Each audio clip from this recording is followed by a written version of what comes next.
Reporting for the Intermountain Christian News, I'm Dr. Anthony Harper here at the White House, trying to ask a question of Press Secretary Karine Jean-Pierre about a child's right to life. Now, Fox News did a story about that, mentioning me as the unnamed reporter, but Fox News is refusing to let me comment about the experience here at the White House regarding a child's right to life, questions that I've been asking on the decision of Roe v. Wade in June of this year. I was there at her office to ask her face-to-face, what about a child's right to life? And asked her, what is your response to our Christian audience? And she refused to say anything. So check out that Fox News story that was done mentioning the unnamed reporter shouts out question about a child's right to life. This is such a key issue. And I've been reminding people here at the White House about President Lincoln's solutions for America. And the White House refuses to acknowledge President Lincoln's solution. In that, you can see it at the top of our website, imcnews.org, where President Lincoln is saying in his proclamation, Humiliation and Fasting, America is a nation that has forgotten God.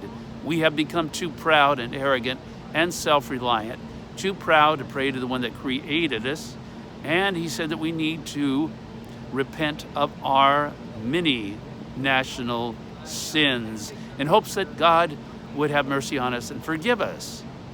So we've been talking about here at the White House about the election and the very troubling time our nation is going through, and for what the Holy Bible talks about and President Lincoln is talking about, there is an easy solution to America's problems right now, and that is to honor God and, of course, stop the killing of children in abortion. So the White House frames this issue of abortion as a reproductive health care issue, but it's not. It's about really killing a baby. So there's so many issues to deal with here. I experience a lot of propaganda here at the White House, but I'm persistent in asking questions, very challenging questions on your behalf. Thank you for your prayers and for your support so that I can stay here. Regarding the midterm elections, the results are not all final. It is so close, too close for comfort.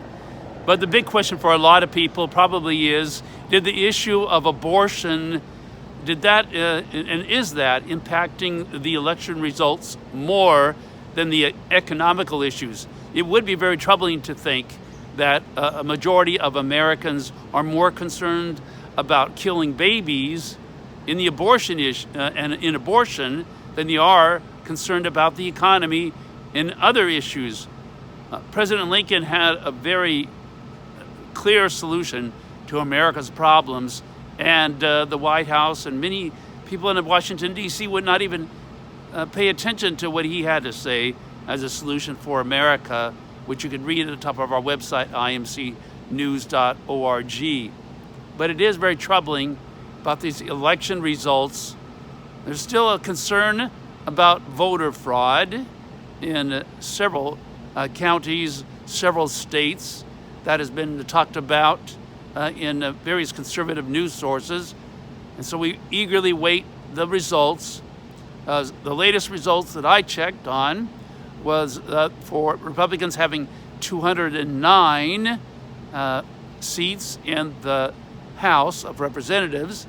218 is needed for a majority. And the latest on the Democrats was having 190 something, 195 or so of those. So the race is getting very close, and we're eager to see what happens next. We have a Senate runoff election in Georgia, and they're still undecided as far as the seats in the Senate. The Republicans are actually, at this moment that I'm doing this report, 2 seats ahead of the Democrats with 48 compared to 46. So the Republicans only need 3 more seats, a total of 51, to have a majority in the Senate. So please pray for America, a nation that is very divided and very troubled. And as President Lincoln had to say, the overall problem to our problems here in America is related to a lot of leadership in our nation forgetting God or leaving him out of the equation.